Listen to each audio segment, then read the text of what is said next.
Guerra en Ucrania, alza de precios de la energía, aumento de la inflación y del coste de la vida.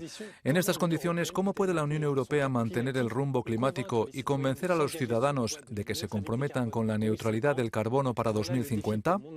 Este es el reto para mi invitado, el comisario europeo de Medio Ambiente, Virginijus Sinkevičius. Bienvenido a The Global Conversation. Gracias por invitarme. Usted ha presentado algunas propuestas para restaurar la naturaleza.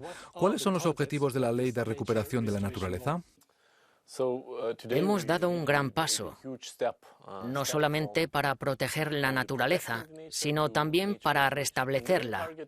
El objetivo principal es contar con un 20% de acciones de recuperación de la naturaleza en toda la UE para 2030. Además, tenemos diferentes objetivos con respecto a ecosistemas que incluyen las turberas, los pastizales, los polinizadores e incluso las áreas urbanas, que creo que ahora son muy importantes para los ciudadanos comunitarios, especialmente al darnos cuenta durante el confinamiento cuánto echamos de menos las zonas verdes en las áreas urbanas. Así que nuestro objetivo es aumentar en un 5% las zonas verdes en las áreas urbanas para 2030. Según su evaluación, ¿cuál sería el coste de la inacción y cuáles son los beneficios de restaurar la biodiversidad? Hemos hecho una rigurosa evaluación del impacto. Son casi 700 páginas de documentos. Probablemente, si hablamos de acción e inacción, lo más importante son los beneficios. Debemos dejar de vivir con el mito de que actuar a favor de la naturaleza, restablecer la naturaleza, supone solamente un coste y no un beneficio. Nuestra evaluación del impacto muestra que un euro invertido aporta 8 euros de beneficios. Y esos beneficios, por ejemplo, llegan directamente a través de nuestros agricultores en el aumento del rendimiento. Porque realmente no sé quién podría producir si no se cuenta con un suelo fértil que tenga una alta eficiencia, si no hay polinización. Así, por ejemplo, 5.000 millones de euros de la producción agrícola directa dependen en realidad de la polinización. La disminución de los polinizadores supone una amenaza para la producción agrícola. Así que creo que hay beneficios muy claros de la inversión en la restauración de la naturaleza. Y estoy muy contento por el hecho de contar con cifras sólidas que respalden nuestra legislación. ¿Qué medidas se pueden tomar para restaurar la naturaleza? Los bosques podrían gestionarse, pero de forma sostenible, para que no se produzca, por ejemplo, una amenaza para el suelo. Que el suelo sea capaz, después de la gestión forestal, de seguir absorbiendo carbono, agua. Si nos fijamos en las turberas, por supuesto, lo obvio es rehumedecer las tierras y restablecer las turberas. Básicamente, la mayoría de las veces se trata de dejarlas y que la naturaleza haga su trabajo. Así que depende en gran medida del ecosistema. En esto creo que es muy importante que una vez adoptada la legislación, los Estados miembros cuenten con 2 años para preparar sus planes, analizando qué ecosistemas son los más importantes para ellos, cuáles son las prioridades y cómo van a restaurarlos. Digamos que dejamos la responsabilidad a los Estados miembros y a las partes interesadas de los Estados miembros. Junto a esta ley de restauración de la naturaleza, también se planteó la cuestión de la reducción de los pesticidas. Algunos Estados miembros quieren diluir este propósito. ¿Cuál es su respuesta a ello? Yo no diría que los Estados miembros quieren rebajar sus aspiraciones, sino que probablemente están planteando un punto muy importante. Hay una gran diferencia. Si nos fijamos en el uso de pesticidas por metro cuadrado en los Estados miembros, nos encontramos con que existe un uso intensivo en algunos países y un uso muy pequeño en otros. Y si contemplamos este objetivo global del 50% en la UE, ¿es el 50% para todos? Para quienes los utilizan poco, reducir el uso a la mitad puede suponer un gran reto. Y para quienes hacen un uso intensivo de los pesticidas, quizá el reto no sea tan grande.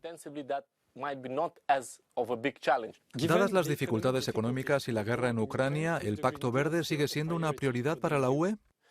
Nuestra dependencia energética es extremadamente peligrosa. Esto es algo que hoy día Rusia aprovecha abiertamente para intentar utilizarla como herramienta de chantaje contra los países europeos. Así que el Pacto Verde Europeo demuestra que no solamente es bueno para nuestro propósito climático, para salvar nuestros ecosistemas, sino también para nuestras opciones geopolíticas libertades y aspiraciones.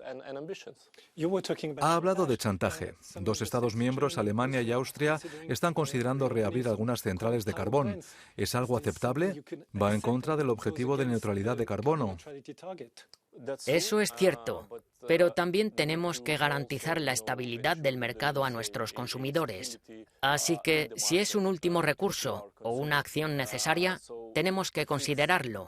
Si nos fijamos, observamos que no va a tener un gran impacto en los objetivos que nos hemos propuesto para 2030 o 2050, que es lo más importante.